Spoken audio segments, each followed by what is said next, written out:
Apple didn't have a statement on this, but they did say that their parental controls and ask to buy features are a good way for parents to protect young users from making unauthorised purchases. Well, let's talk to games journalist Guy Cocker. Guy, good morning. Morning, Graham. For those who might not have a clue what we're talking about here and who don't have a smartphone or a tablet, how do these games make money and collect cash? Yeah, well, for people that don't play games on their mobile devices, this might be quite shocking. But the digital gaming space for games in general hit $61 billion a couple of years ago. So those are the most recent stats that I could find. So it's a huge market.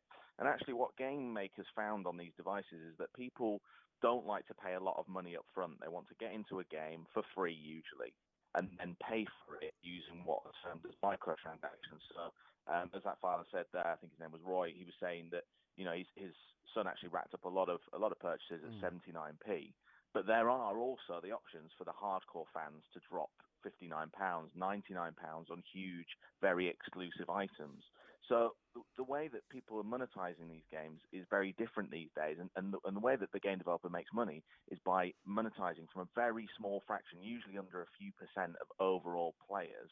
And that's how they make all of this money. And so it can be dangerous for people that aren't familiar with these sorts of games. And also a lot of people struggle just with sort of putting those restrictions that are available on their phones because they struggle with technology. So I can understand how he fell into this position. And to use these games, you've got to download them from somewhere. You've got to download them as an app. And you've got to have bank details or a credit card connected to an iTunes account or something similar. And that's what will get billed. Yeah, absolutely. So when you set up a device, you are able to input your credit card details, and if that is linked to your son or your daughter's iTunes account, they could, in theory, sort of indiscriminately just purchase whatever they want on there. Now, there are a number of, if you go, you can easily find out how to do this online. It's in the settings, general restrictions. You're allowed to enable restrictions on there so that you can restrict the amount that they're buying, or they have to get approval from you whenever they buy something.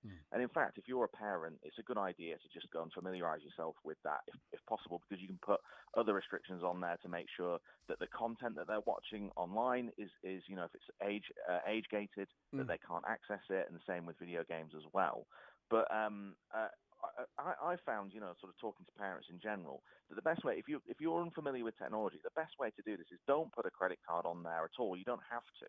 And if your son or daughter likes playing these games, buy them, whatever it is, whatever you're comfortable with, £5 a month, £10 a month, or whatever it is, buy them a gift card every month and give that to them, and that way they can't spend any more than that amount on that account. Okay, Guy, thank you very much for joining us this morning. Well